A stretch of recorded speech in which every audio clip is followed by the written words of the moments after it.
You're watching UATV News. My name is Inna Kosinska. Good evening. In order to hold the Normandy meeting and achieve peace in Donbas, all countries should press on Russia. This was stated by President of Ukraine Volodymyr Zelenskyy in Berlin at a joint briefing with German Chancellor Angela Merkel. Settling the situation in Donbas was one of the key topics of the leaders' meeting, which lasted more than 4 hours. The Chancellor noted the efforts of the Ukrainian authorities to return the temporarily uncontrolled territories. I think the project prepared by the German party together with France, called Key Clusters for the Implementation of the Minsk Agreements, is excellent. We, Ukraine, supported this project, and it is now considered by the Russian part. Only Russia today has not accepted these steps to end the war in Donbas. It seems to me that all of us, all countries, should address the Russian party, demand a meeting in the Normandy format to end the war in eastern Ukraine and return our illegally occupied territories. Unfortunately, there is a low progress in implementing the Minsk agreements. Ukraine has opened many checkpoints along the contact line. Unfortunately, this was not done to the same extent by the illegal armed groups in Luhansk and Donetsk regions. Ukrainian Interim Minister Arsen Avakov resigned on 13 July. President Volodymyr Zelenskyy has nominated Denis Monastyrsky as Avakov's successor in office. At present, he chairs the Parliamentary Law Enforcement Committee. The MPs have already approved his candidacy. The parliament will consider Avakov's resignation on Thursday, and they plan to appoint his possible successor the next day. It's the last plenary day before the holidays. It happened just a couple of minutes ago. I understand what sacrifice I'm making, both as a person and as a politician. But I actually made the choice, and I will apply for this position. The Ukrainian parliament liquidated the state defense concern Ukroboronprom in its current form, having adopted the law on the peculiarities of reform the enterprises of the defense industrial complex. It transforms the state concern into a joint stock company with corporate governance. The MPs have also voted for the resumption of the work of the High Qualification Commission of Judges. The law was passed in the second reading, with the president's amendments included. The document is called one of the most important steps in judicial reform. It will complete the audit of current judges and will choose new virtuous and competent judges, so that people, our citizens and international business really feel that they have a right for the just trial here in Ukraine. For the first time, a visiting session of the National Security and Defense Council of Ukraine will take place not in Kyiv, said the Council Secretary Alexei Danilov. The location is not yet specified, but the agenda has already been drawn up by the President. It is about cooperation with NATO and expanding the list of those who find themselves under sanctions. There are 134 Ukrainian citizens under US sanctions. 100 of them are on our sanctions list as well. 4 persons go separately. We have recently completed a large amount of work with our partners in this regard. We receive enough information to take further action against certain people who may fall under the sanctions of our country. We work with not only partners from the United States, but also with partners from the European countries. The European Union is going to allow Ukrainians enter freely. According to journalists of the Radio Liberty in Brussels, the EU ambassadors decided to add Ukraine to the recommended list of third countries for which travel restrictions to the EU should be lifted. The list should be officially updated tomorrow. It already includes Moldova, Armenia and Azerbaijan. Ukrainian Foreign Ministry welcomed the decision. However, Minister Dmytro Kuleba noted that each of the countries would consider opening of their borders for Ukrainians separately.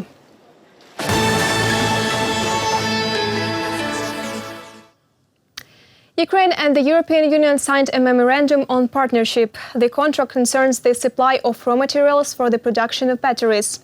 Also, the EU countries plan to expand the supply of materials important for the defense, aerospace and automotive sectors.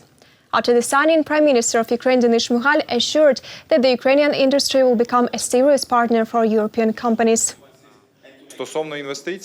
As for investments, I have already mentioned that the effective management of subsoil and natural resources in Ukraine, according to our calculations, can add more than 400 billion euros to Ukraine's GDP over the next 10 years. Ukraine is well placed to become a strong player in critical raw materials and batteries, even poised to lead in these fields within the Eastern Partnership and energy community. Equality and protection of citizens of Ukraine of all nationalities. President Volodymyr Zelenskyy spoke about the new bills at the Ukraine 30 Humanitarian Policy Forum. The head of state stressed that, first of all, it is necessary to replace the concept of a national minority with a notion of community. After all, every citizen should not feel less protective due to his or her nationality. Answering journalists' questions, the president clarified the meaning of the new term. There are many different national communities in Ukraine. How do they differ from the Karims, for instance, who are the indigenous people in Ukraine? The fact is that the indigenous people has no any state formation outside Ukraine. They have no their own country which supports its language and traditions. And our obligation is to protect them in the same way, both indigenous people and national communities. The high-quality public services and efficient work of the official bodies. A new strategy of public administration in Ukraine was presented in Kyiv. Our colleagues know more about the priorities of the reform. Paperwork, use and rudeness of employees. This is what Ukrainians still face visiting government entities. Bad impression remains after communication with public officers. It's their tone, their incompetence. In general, there is more negative than positive. The overall impression is mostly negative. Я последний раз сталкивалась с СНАПом. Recently, I've encountered Administrative Service Center, and there, unfortunately, they do not know what they're doing. When difficult questions are not spelled out somewhere, one person says one thing, other says another. Да, я тоже тут столкнулся и... There are no clear answers. I also ran into the question there. They say, we don't know yet. You bring the documents and then we will decide something. The service of government entities can be of high quality, and for this it is not even necessary to leave the house. They are confident in the government. In the last few years, they've been transforming the public service. Building a service digital state that works in the interests of Ukrainians is the main goal of public administration reform. This strategy is designed until 2025 and will operate in 3 directions. Now the authorities are working to ensure that every Ukrainian receives the necessary services quickly and efficiently. The provision of such services should be transferred to the level closest to the citizen. It is directly in the community. One community should have several administrative service centers, because access to these services should be as easy as possible. Therefore, the process of transformation of such centers is underway. Another important component of the success of the public service reform is professional employees with worthy salaries. We do have central executive authorities with a special status, where there is a collective leadership, where in some institutions the monthly salaries are up to 100,000 hryvnias, and in others they do not reach $1,000, so to say. That is also the case. Therefore, the actual reform of wages means not only reduction, but equalizing wages, and thus obtaining a competitive civil service, where service comes first. Reform of public administration is an important component of our country's course towards the European Union, the government notes. Brussels is already sharing its own experience in this matter, technical developments, and supports Ukraine financially. Reported by Vadim Kramer and Vlada Tsurkan, UATV News.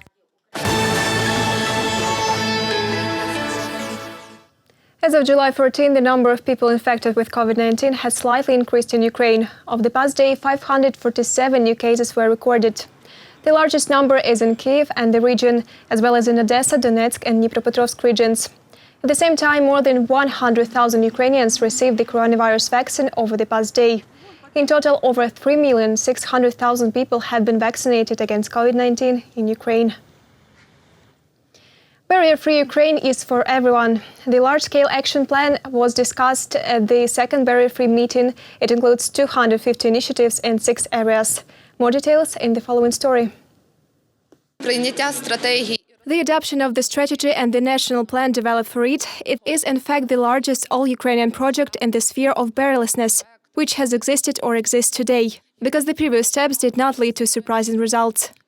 Yulia Sachuk has problems with eyesight. She knows about the problems faced by people with disabilities in Ukraine. Together with like-minded people, she organized a public organization that is trying to solve them, and the list is rather big.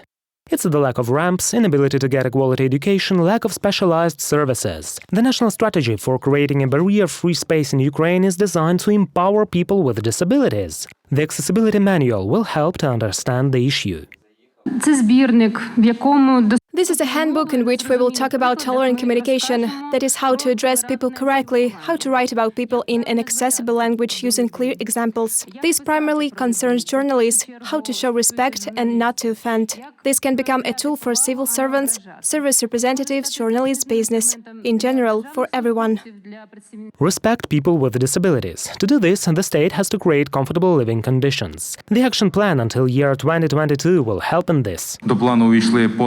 The plan includes more than 250 projects. Each of them is a step that brings us closer to overcoming the 6 largest barriers in the society: physical, economic, educational, digital, information and civil. These are 250 projects. These are the real changes that millions have been waiting for. Millions of Ukrainians have been waiting for them. And in every territorial community, from Uzhhorod to Luhansk region, from Chernihiv to Odessa, there are people who are waiting and require those changes. The ministers presented 7 projects for implementation of this plan. Among them are internet access in Ukrainian villages, information campaign and barrier-free infrastructure. To solve this, we need firstly to improve the state building norms, which relate specifically to the inclusiveness of buildings, structures, educational institutions and preschool education facilities. Funding has already been provided for this in an amount of about $90,000. Secondly, we have to introduce new standards for the accessibility of objects in the physical environment. Among the projects is the school education for all as well. First of all, it is the expansion of inclusive resource centers and management of tools, of work with children with special needs. It is also increase of the level of training of teachers to work with children with special needs. It is also support for students with special educational needs during inclusive education. The approved action plan will become a roadmap for all state bodies. 15 ministries, 47 public organizations and experts took part in its development. The main task of the national strategy is to make Ukraine accessible and comfortable for everyone. Reported by Vadim Kramer and Yulia Hronovska, UATV News. A new documentary directed by Serhiy Loznitsev was presented at the Cannes Film Festival. Baby Yar context was shown during the special displays program. It tells about the massacre of Jews in Nazi-occupied Kyiv in September of 1941 and consequences of this tragedy.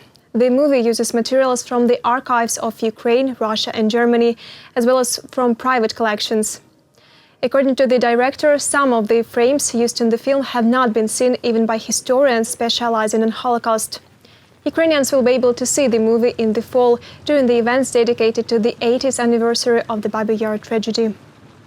Growing in Kyiv, and my house was not so far, and in the swimming pool which was built in that place, I just swim, and I was a child, and I remember the stones which they leave from when they destroyed the Jewish cemetery. These stones was in the bushes. You just find them when you walk in this area. So, and I asking myself what happened here, what is it? Also, I heard that something happened there, and I asking the adult parents, and they don't want to say me something concrete. They will say that when you will, when you grow up, you will know. It is a deep history, and we have to know our history. And film must provoke our interest, our history. That's all for this hour. More updates on our official website, YouTube, Twitter and Facebook pages. Thank you for staying with UATV channel. Goodbye.